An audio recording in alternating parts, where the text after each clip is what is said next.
नमस्कार दोस्तों, मैं हूं एस.के. राही यादव। आज हम लोग केमिस्ट्री का मॉडल सेट 1 करेंगे। मॉडल सेट जो है इसमें 1 करेंगे। सबसे पहला कहता है कि ए तथा बी तत्वों से बना एक यौगिक का संरचना क्रिस्टलीकृत होता है, जिसमें ए घन के कोने पर, ए को कहाँ रख दिया, घन के कोना पर, तथा यहाँ पर बी होना चाहिए, लिख दिया बाई के परमाणु के फलक पर रख दिया। तो यौगिक का सूत्र क्या होता है, पूरी बात समझिएगा। बोला कि ये कंडीशन है, ये एक घनीय एक कोष्ठिका है। क्या है? घनीय एक कोष्ठिका। और घन के कोना पे रख दिया। कोना पर किसको रखा? ए। और फलक पर क्या रखा? बी। तो हम लोग फार्मूला निकालते हैं 1/8 गुने कोना। तो कोना का एक होता है 8 गो, तो 8 हो जाएगा, प्लस 1/2 गुने फलक निकालते हैं फेस। तो फेस कितना हो जाएगा? 1/2 गुने फेस 6 गो होता है, तो 6 गुने बी हो जाएगा। तो ये कट जाएगा तो कितना आ जाएगा? ए आ जाएगा। और यहाँ से कट जाएगा तो कुछ आ जाएगा 3b आ जाएगा। कितना आ जाएगा? 3b आ जाएगा। तो हमको आंसर हो जाएगा a × 3b। चलिए बढ़ते हैं नेक्स्ट क्वेश्चन पे। क्वेश्चन 2 कहता है, अगर इंग्लिश वाले बच्चे हैं तो थोड़ा सा देख लीजिए कि the structure of a compound made of element A and B is crystallize. The atom A is situated, कहता है एटम ए को रखा गया situated at corner, and atom B is situated at the centre of face each face. तो इसका पूछ रहा है कि what is the formula of compound. तो आपका आंसर हो जाएगा कौन? ए, ऑप्शन ए B3, जैसा कि अभी हम फिगर में बताए थे। चलिए बढ़ते हैं दूसरा क्वेश्चन में। कहता है कि किसका क्वथनांक एक वायुमंडलीय दबाव पर सबसे अधिक होता है। कहता है which has maximum boiling point at 1 atmospheric pressure. एक एटीएम पर, क्या एक एटीएम पर सबसे मैक्सिमम बॉइलिंग पॉइंट किसका होगा? बॉइलिंग पॉइंट आयन पर डिपेंड करता है। तो Na प्लस और Cl माइनस, यहाँ Ba में 2, Ba में कितना? 2, यहाँ से Cl, यहाँ से इस पर 2 प्लस और 2 माइनस, तो इसमें क्या हो जाएगा? बॉइलिंग पॉइंट सबसे ज़्यादा हो जाएगा। तो आपका आंसर हो जाएगा बी। ठीक है, बढ़ते आगे। फैराडे विद्युत विच्छेदन में कहता है फैराडे के विद्युत विच्छेदन का द्वितीय नियम संबंधित है। कहता है Faraday second law of electrolysis related. कहता है सेकेंड लॉ जो है किससे रिलेटेड है? तो आप लोग पढ़े होंगे कि amount of substance are deposit on electrode is directly proportional electrode, ठीक है ना, इक्विवेलेंट वेट क्या हो जाएगा? Equivalent weight. तो इक्विवेलेंट वेट मतलब कि तुल्यांकी भार।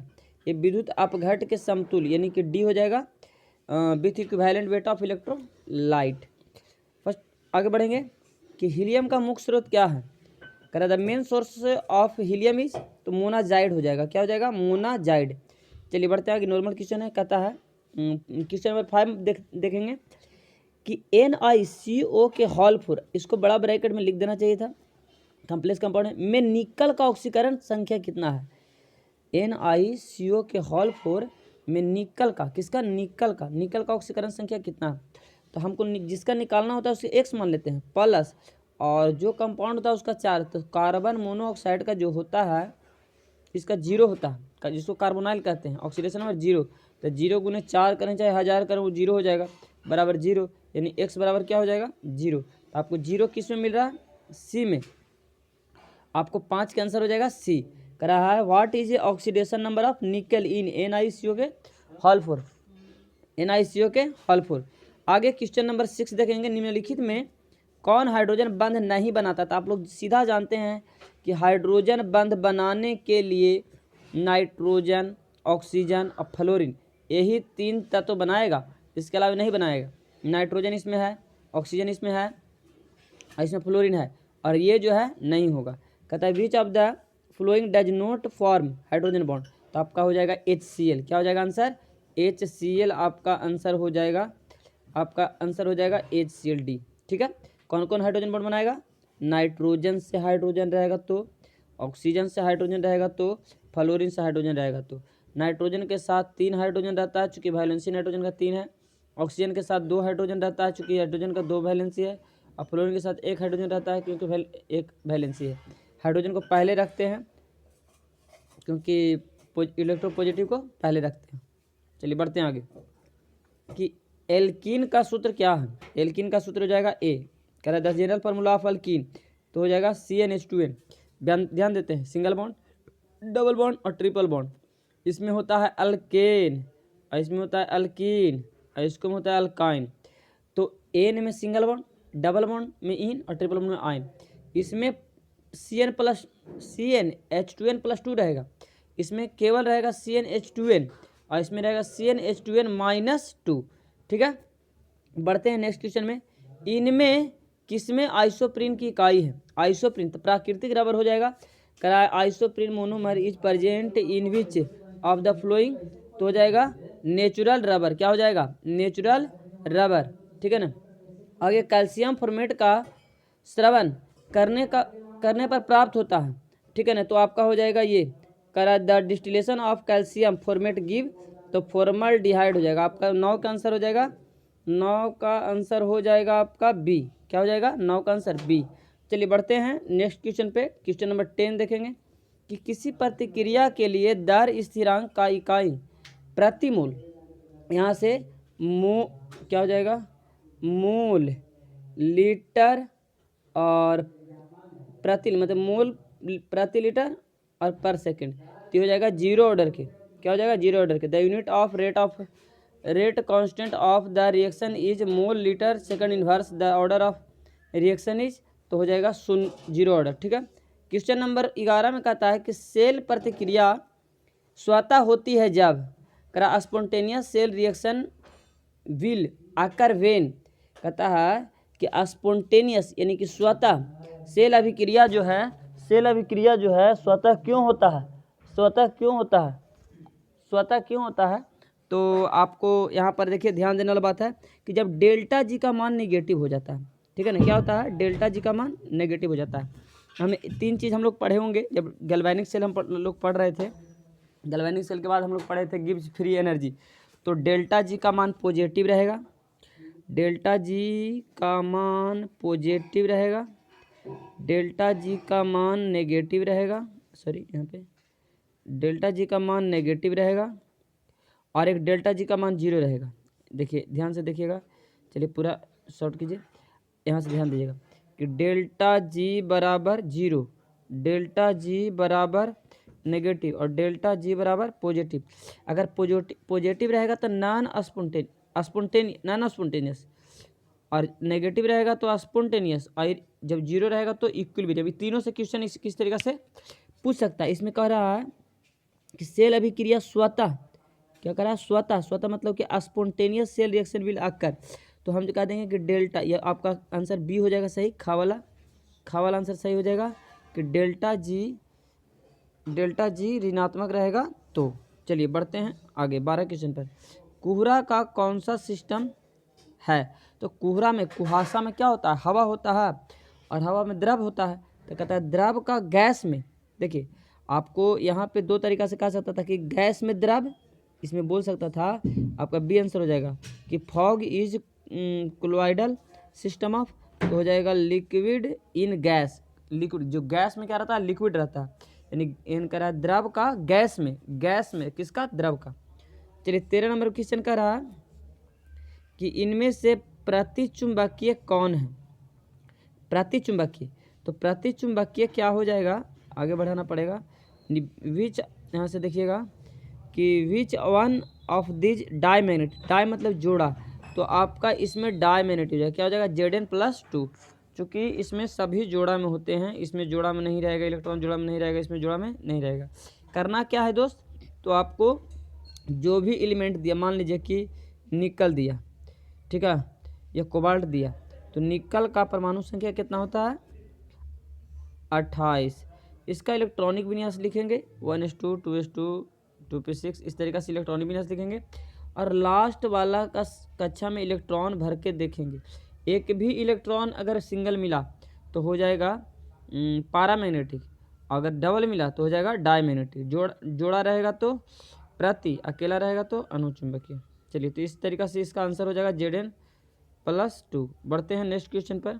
भूरे ब्लाय संकुलन FeH2O के हॉल 5 NOSO4 में Fe का किसका कह रहा है, Fe का यानी Fe का ऑक्सीकरण संख्या, the oxidation state of Fe in brown ring complex FeH2O hall 5 NO और बड़ा ब्रैकेट के बाहर में है SO4 इज। तो यहाँ पर देखिए इसका जिसका निकालना होता है इसको x मान लेते हैं। क्या मान लिए, Fe का तो x मान लिए। वाटर जो होता है न्यूट्रल लिगेंड होता है 0 हो गया, प्लस NO नाइट्रोसोनियम का +1 हो गया और -2 हो गया सल्फेट का, बराबर 0। -2 में से +1 घटेगा तो क्या बचेगा, -1, और -1 बराबर कुछ पर जाएगा तो हो जाएगा +1। अब देखिए +1 किस में ऑप्शन दे रहा है, तो हो जाएगा ए आपका आंसर सही। चलिए बढ़ते हैं कि इसमें कह रहा है कि अमोनिया को शुष्क किया जाता है तो सल्फ्यूरिक अम्ल द्वारा।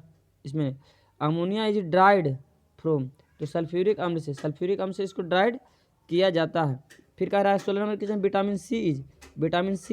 विटामिन सी है तो अस्कॉर्बिक एसिड है, आपका आंसर सी, आपका आंसर बी हो जाएगा सही, अस्कॉर्बिक अम्ल।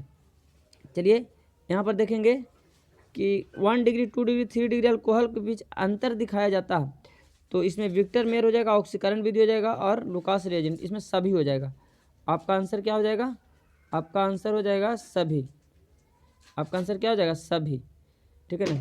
करा 1 degree 2 degree and 3 degree alcohol और डिस्टिंग्विश बाई, तो हो जाएगा ऑल ऑफ दिस। करा इनमें से कौन सबसे, 18 नंबर क्वेश्चन देखिएगा, इनमें से कौन सबसे अधिक क्षारीय है, तो अधिक क्षारीय में हो जाता है ये NH3 का हॉल टू NH। ये कह रहा which one is the most alkaline, आपका आंसर हो जाएगा सी, क्या हो जाएगा सी हो जाएगा आंसर सही, ठीक है। चलिए बढ़ते हैं आगे। 19 नंबर क्वेश्चन में देखिएगा, सोडियम सल्फेट का जलीय घोल में अक्रिय इलेक्ट्रोड, वैसा इलेक्ट्रोड जो अभिक्रिया ना करे, का उपयोग कर विद्युत विच्छेदन किया जाता है, तो कैथोड एनोड पर क्या प्राप्त होता है। कह रहा है यूजिंग इनर्ट इलेक्ट्रोड, क्या चीज़ बोला, inert electrode, electrolysis is done in the aqueous solution of sodium sulfate. What is the product obtained at cathode and at anode, तो हो जाएगा इसमें आपका answer A H2O and O2, क्या हो जाएगा H2O एंड O2। बढ़ते हैं नेक्स्ट क्वेश्चन 20 के ऊपर, सब्जेक्टिव ही बताया जाएगा दोस्त, ठीक है ना। इसके अलावा आप एक मेरा और चैनल है राही केमिस्ट्री क्लासेस, उसे भी आप लोग सब्सक्राइब कर लें, उस पर सब्जेक्टिव क्वेश्चन आता रहता है और उस पर एक सेट भी आता रहेगा, ठीक है ना, जो हैंड रिटन रहेगा। और ये दोनों चीज़ आप दोनों पे, इस पर technical ranger and Rahi chemistry classes दोनों पे देख सकते हो, ठीक है। किसी प्रतिक्रिया का अर्ध जीवन काल अभिकारक, 20 नंबर क्वेश्चन क्या करा, किसी अभिक्रिया का अर्ध जीवन काल अभिकारक के आरंभिक सांद्रता के व्युत्क्रमानुपाती होती है, तो प्रतिक्रिया की कोटि होती है व्युत्क्रमानुपाती, तो द्वितीय कोटि हो जाएगा। अभिक्रिया कोटि जो है सांद्रता के जो कोटि जो है किसका, मतलब सांद्रता के व्युत्क्रमानुपाती होगा, तो द्वितीय कोटि अभिक्रिया में होता है। इंग्लिश में देखिएगा, the half life period of reaction is inversely proportional to the initial concentration, the order of reaction is, तो सेकंड ऑर्डर हो जाएगा। 21 नंबर क्वेश्चन को देखिएगा थोड़ा सा, कौन इंजाइम ग्लूकोज को अल्कोहल में परिवर्तन करता है, हमेशा पूछता है क्वेश्चन कि कौन जो इंजाइम है जो ग्लूकोज को अल्कोहल में बदल देता है, कहता है which enzyme is converting glucose into alcohol, glucose से, तो एकदम याद रखिएगा ऑप्शन सी हो जाएगा जाइमेज जो है ग्लूकोज को इथाइल अल्कोहल में बदल देता है, ग्लूकोज को किस में, इथाइल अल्कोहल में। आपको यहाँ पर अल्कोहल बोला है, इथाइल अल्कोहल भी बोल सकता है। चलिए आगे, कह रहा है बेंजीन में NH2 का समूह है, तो आपका हो जाएगा 22 का सी, आपका ऑर्थो और पारा डायरेक्टिंग हो जाएगा। The NO2 group is benzene see, ortho and para directing. Alcohol की स्टेरिफिकेशन का क्रम है, तो आपका ए हो जाएगा, 1 डिग्री से ज़्यादा रहेगा स्टेरिफिकेशन में, तब 2 डिग्री, उसके बाद 2 डिग्री, उसके बाद 3 degree. The order of esterification of alcohol, sorry आपका आंसर हो जाएगा बी, क्या हो जाएगा बी। चलिए 24 नंबर क्वेश्चन देखिएगा, समान ताप और दाब पर किसी गैस के मोल का आयतन कितना होता है? सब लोग जानते हैं 22 litre, 22.4 litre. The volume of 1 litre gas at NTP and STP लिखा रहेगा standard temperature and pressure, normal temperature and pressure. तो आपका कितना हो जाएगा? 22.4 लीटर। कितना हो जाएगा? 22.4 litre volume of gas at STP and NTP, volume of gas हो जाएगा, है ना। चलिए 25 नंबर क्वेश्चन का रहा है, ये क्वेश्चन तो एकदम गर्दा करके पूछता है, कौन ताप द्वारा प्रभावित नहीं होता है? Which one is not affected by temperature. कहता है कि which one is not affected, इसमें हो जाएगा मोलालिटी। क्या हो जाएगा? मोलालिटी। आपका आंसर बी हो जाएगा, molality is not affected by temperature. Molality क्या होता है? तो mole of solute presented per unit amount of solvent in KG, ठीक है ना। तो वो सब्जेक्टिव में आगे हम सब्जेक्टिव भी चर्चा करेंगे इसका, सब्जेक्टिव में देखिएगा। चलिए आगे बढ़िएगा कि इसमें से 26 नंबर क्वेश्चन का रहा है कि आयरन के निष्कर्षण में उत्पन्न धातु मल है। इसमें क्या कह रहा है कि आयरन के निष्कर्षण में उत्पन्न धातु मल है। तो आपका हो जाएगा ऑप्शन डी। क्या हो जाएगा? Option D. कह the extraction of iron product slag, यानी स्लैग बोल दिया, यानी धातु मल। स्लैग क्या होता है? तो इसमें देखिए ओर में यानी अयस्क में, ओर में या अयस्क में जो बाहर से पदार्थ मिलाते हैं गैंग को निकालने के लिए, ठीक है ना। तो जो इम्प्योरिटी के रूप में रहता है उसको क्या कहते हैं? गैंग कहते हैं। और जो पदार्थ मिलाता है उसे फ्लैक्स कहते हैं। क्या कहते हैं? FLUX, फ्लैक्स कहते हैं। और जो मिलता है लिक्विड पदार्थ बनता है उसको क्या बोलते हैं? स्लैग बोलते हैं। क्या बोलते हैं? SLAG। क्या बनता है? स्लैग। तो इसमें स्लैग बनेगा क्या? CaSiO3,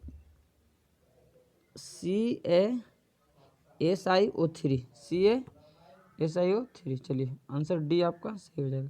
करें लैंथेनॉइड क्वेश्चन का अर्थ है आयनिक त्रिज्या में लगातार कमी, रेगुलर डिक्रीजिंग ऑफ। यहाँ पर कह रहा है कि the meaning of lanthanoid contraction is, तो इसमें कह जाएगा एकदम लिखेंगे इसमें कि डिक्रीज इन आयोनिक रेडियस।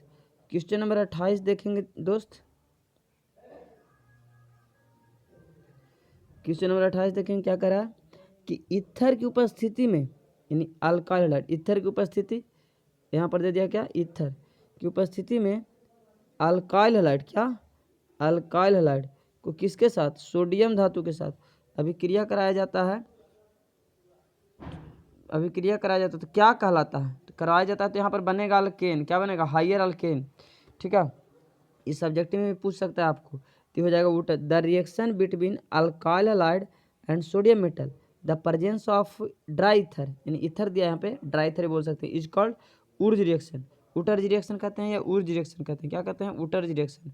आपका आंसर हो जाएगा ए। बी में दे दिया, इसमें बी लिखा है, गलत है। आपका हो जाएगा ए। क्या हो जाएगा? ऑप्शन गलत लिख दिया, यहाँ पर ए हो जाएगा, उटर्ज अभिक्रिया, ठीक है। तो आगे हम लोग बढ़ेंगे सब्जेक्टिव की ओर। आगे हम लोग सब्जेक्टिव का चर्चा करेंगे। आगे हम लोग सब्जेक्टिव की ओर देखेंगे। इसमें लघु उत्तरीय सब्जेक्टिव में क्या है, तो हम लोग लघु उत्तरीय देखेंगे और दीर्घ उत्तरीय देखेंगे। Very Rawls law, Rawls law का व्याख्या करें, एक्सप्लेन रॉल्स लॉ, ठीक है ना। इस तरीक़ा से क्वेश्चन रहेगा। करा how is Rawls law special condition of Henry law. तो यहाँ से देखिएगा, इसमें मतलब क्वेश्चन ए में दिया और बी में दिया। तो ए में दिया रॉल्स लॉ, उसके बाद में हेनरी लॉ के संबंध में पूछ रहा है। तो यहाँ पर देखिए, पहले हिंदी में बताते हैं, उसके बाद इंग्लिश में बता देंगे। इस नियम के अनुसार स्थिर ताप पर वाष्पशील द्रव, यानी कि बोला कि ताप क्या रहेगा? स्थिर रहेगा, टेम्परेचर स्थिर। तो वाष्पशील द्रव में प्रत्येक अवयव का आंशिक दाब, प्रत्येक अवयव का आंशिक दाब जो मोल प्रभाव यानी मोल अंश के क्या होगा? समानुपाती होगा, ठीक है ना। जैसे क्या बोला कि दाब जो होगा समानुपाती होगा।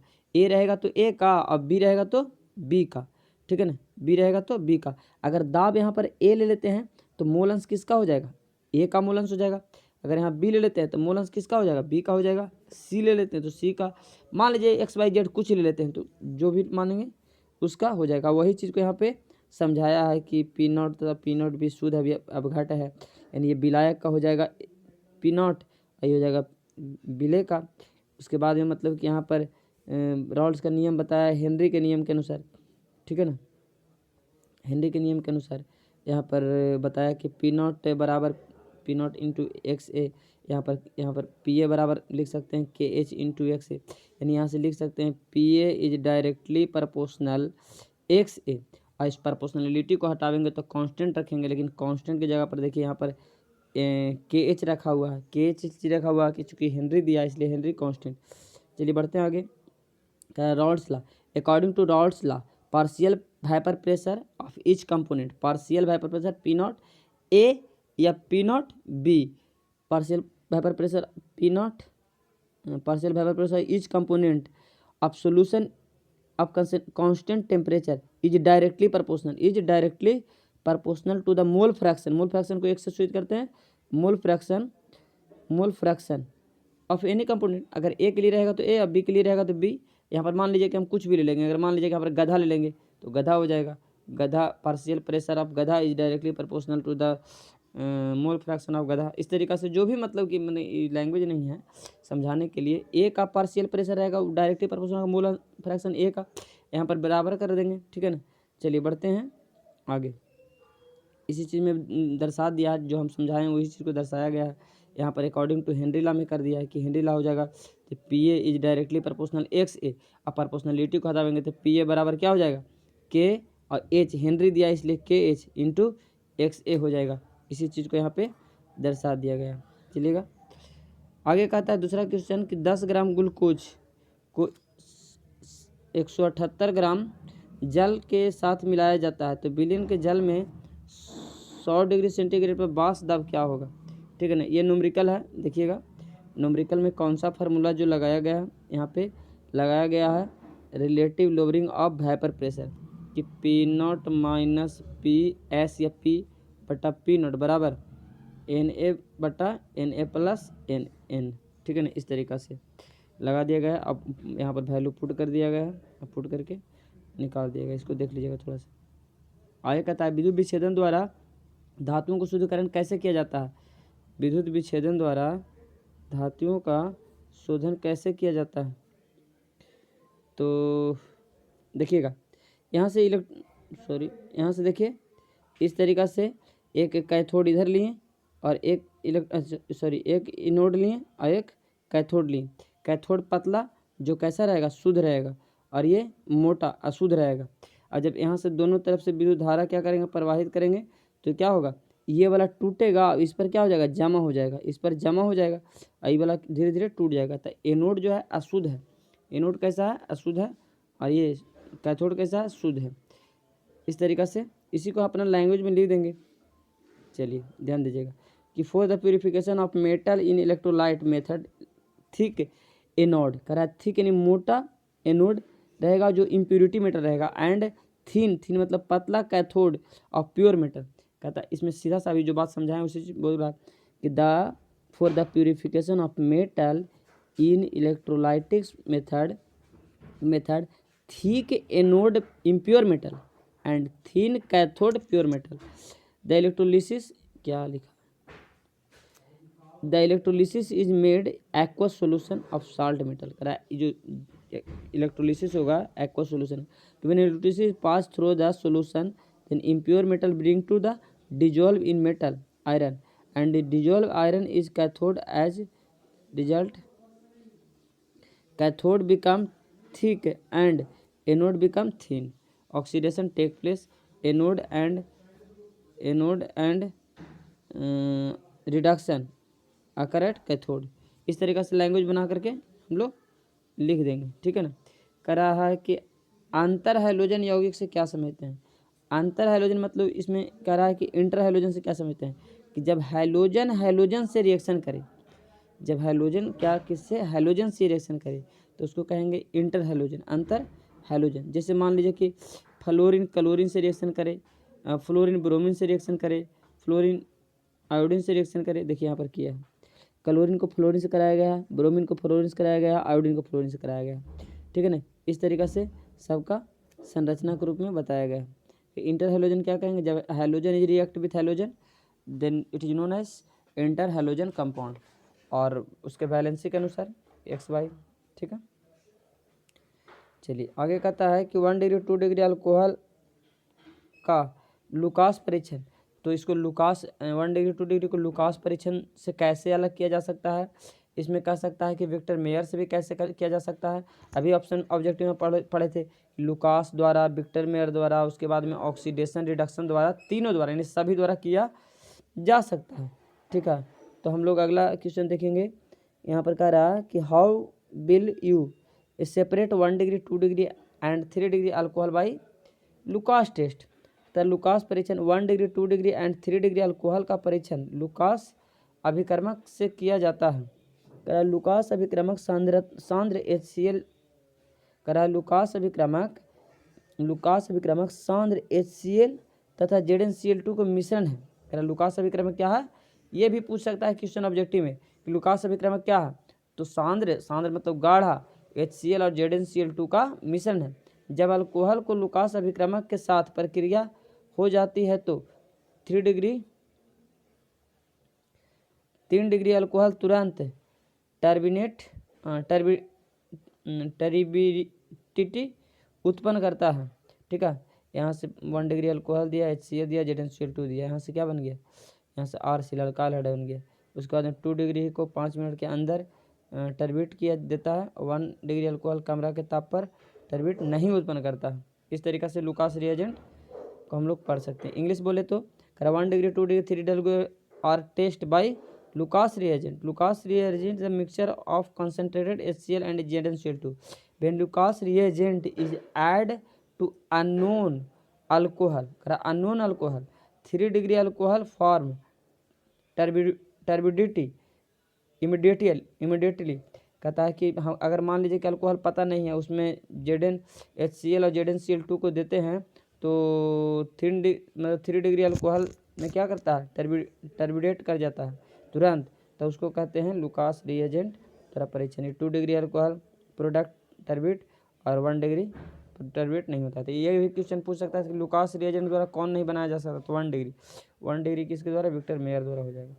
निम्नलिखित में अंतर स्पष्ट करें।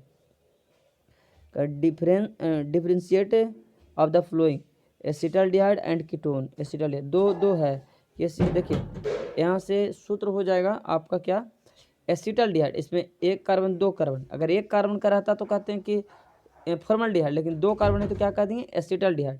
और इस कीटोन में एसीटोन 1 2 3 कहता है अल्कोहल से प्रतिक्रिया करता है और कोई प्रतिक्रिया नहीं करता है। ठीक है, तो इसमें मतलब कि कह सकते हैं कि फार्मूला तो सूत्र दोनों का सेम हो जाएगा। यही कहें, इसमें बोल सकते हैं कि alcohol it is react with alcohol, बोलेंगे कि with alcohol is give acetal, it is not react with alcohol. फिर इसमें कह रहा है तीसरा में कि फेलिंग घोल के साथ प्रतिक्रिया कर लाल अपक्षेप बनाता है। फेलिंग घोल में लाल अपक्षेप बनाता है और कोई अपक्षेप नहीं बनाता है। कौन,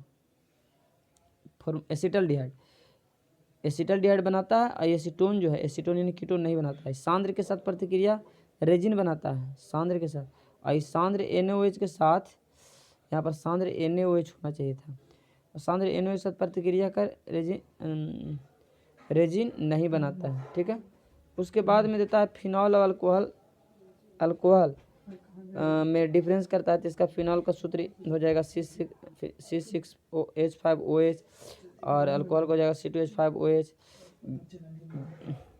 देखिए फिनॉल जो होता है इस तरीका इसका संरचना होता है, और इथाइल अल्कोहल जो होता है इसका इस तरीका CH3CH2OH इस तरीका से संरचना होता है। करा यह FeCl3 के साथ प्रतिक्रिया कर बैंगनी रंग उत्पन्न करता है, और यह FeCl3 के साथ कोई अभिक्रिया नहीं करता। यह अम्लीय होता है और ये उदासीन होता है।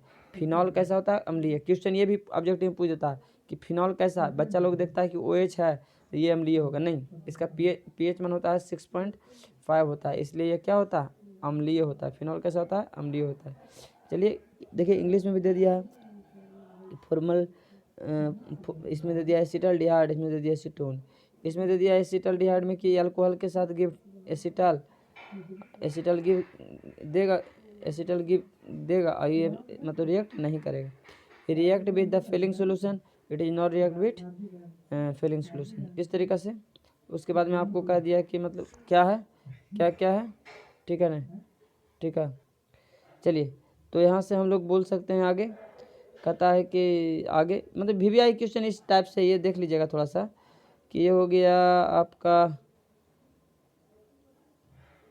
मतलब 298 केल्विन पर अभिक्रिया के लिए साम स्थिरांक परिकलन कीजिए। Determine the equilibrium constant of following reaction. यहाँ से दे दिया Zn और Cu+2, तो Cu यहाँ से Zn से 2 इलेक्ट्रॉन लेगा तो ये हो जाएगा Cu+2, और Zn जब दे देगा तो यहाँ से क्या हो जाएगा, Cu हो जाएगा। यानी इसको अगर रिएक्शन दिखाना हो हमें, ठीक है, तो रिएक्शन हम दिखा सकते हैं इस तरीक़ा से। यहाँ से एक कैथोड रहे मतलब जिंक रहेगा, जिंक रेड, यहाँ रहेगा कॉपर रेड, तो जिंक टूटेगा Zn+2 में और कॉपर +2 से क्या हो जाएगा, 2 इलेक्ट्रॉन लेके कॉपर हो जाएगा। देखिए इस तरह का न्यूमेरिकल है। फिर उसको अंदर समांगी विसमांगी उत्प्रेरक से क्या समझते हैं, तो समांगी उत्प्रेरक के बारे में बता दिया, वैसा उत्प्रेरक जिसमें अभिकारक उत्प्रेरक सब एक अवस्था में रहेगा तो समांगी, और अभिकारक उत्प्रेरक भिन्न प्रवस्था में रहेगा तो हो जाएगा विसमांगी। उसका एग्जाम्पल दे दिया है। होमोजीनस कैटालिस्ट क्या हो जाएगा कि those catalyst which both reactant catalyst are same state, तो उसको कहेंगे होमोजीनस, एंड डिफरेंट स्टेट रहेगा तो हो जाएगा हेट्रोजीनस। एग्जाम्पल आप याद कर लोगे, ठीक है। निम्न में निम्नांकित का नाम लिखिए, नाम लिखने का रहा, तो 1 2 3, तो इसका हो जाएगा एसीटोन, यानी कि अगर ध्यान दें तो हो जाएगा वहाँ, यहाँ से देखेंगे सॉरी 1 2 3 4 और 5 हो जाएगा, 5 हो जाएगा। ये क्या हो गया, 2 जगह कीटोन है, कीटोन कितना जगह है, 2 जगह, तो हो जाएगा इसका आंसर, सॉरी ये कार्बोक्सिलिक एसिड हो गया ना, तो 3 पर है ऑक्सो, 3 ऑक्सो पेंटानोइक एसिड, 1 2 3 4 5, 1 2 3 4 5, ये तो इसको ऑक्सो कर सकते हैं या कीटो कर सकते हैं, कै पर, तो 1 2 3 4 पर, तो यहाँ पर 3 लिखा है, गलती किया है, 3 पे नहीं होगा, 4 पे होगा। 4 1 2 3 4, यहाँ पर 4 होगा, ए में क्या हो जाएगा 4 ऑक्सो पेंटानोइक एसिड। इसमें क्या हो जाएगा, इसमें हो जाएगा ईस्टर, तो ईस्टर का होता है अल्काइल अल्कानोएट, तो हो जाएगा इथाइल इथानोएट, आपका आंसर हो जाएगा इथाइल इथानोएट। चलिए इस तरीक़ा से आप लोग देख लीजिए, इसका स्क्रीनशॉट कर लीजिएगा। इसमें कहती है पोटेशियम परमानेंट ऑक्सीकरण ऑक्सीकारक है, समीकरण में से स्पष्ट करें।